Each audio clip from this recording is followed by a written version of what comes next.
Okay sir, ఈరోజు గౌరవ మంత్రి గారు 691 కోట్ల రూపాయల బిల్లులు పెండింగ్లో ఉన్నాయని చెప్పారు. రాష్ట్రంలో మీరు చూస్తే అధ్యక్ష, బడా కాంట్రాక్టర్లకు మాత్రం బిల్లులు వస్తున్నాయి. చిన్న కాంట్రాక్టర్లకు ఇప్పుడు ఒక సంవత్సర కాలం నుంచి 691 కోట్ల రూపాయలు ఇవ్వకుండా సర్పంచులను, ఎంపీటీసీలను ఈ కాంగ్రెస్ ప్రభుత్వం గోసపుచ్చుకుంటా ఉంది అధ్యక్ష. చివరికి ఆ సర్పంచులు, ఎంపీటీసీలు గవర్నర్ గారిని కలిసి మొరబెట్టుకున్నారు, మంత్రుల్ని కలిసి మొరబెట్టుకున్నారు. చలో అసెంబ్లీ కార్యక్రమానికి వస్తే వాళ్ళను అరెస్ట్ చేసి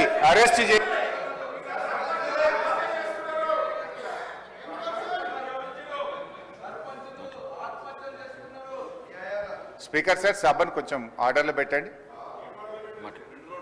స్పీకర్ సార్, 2 రోజులు మొన్ననే ట్రైనింగ్ ఇచ్చింది, ఇదేనా సార్ ట్రైనింగ్?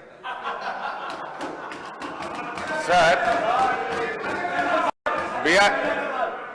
అధ్యక్ష, బీఆర్ఎస్ పాలనలో తెలంగాణ పల్లెలు అద్భుతంగా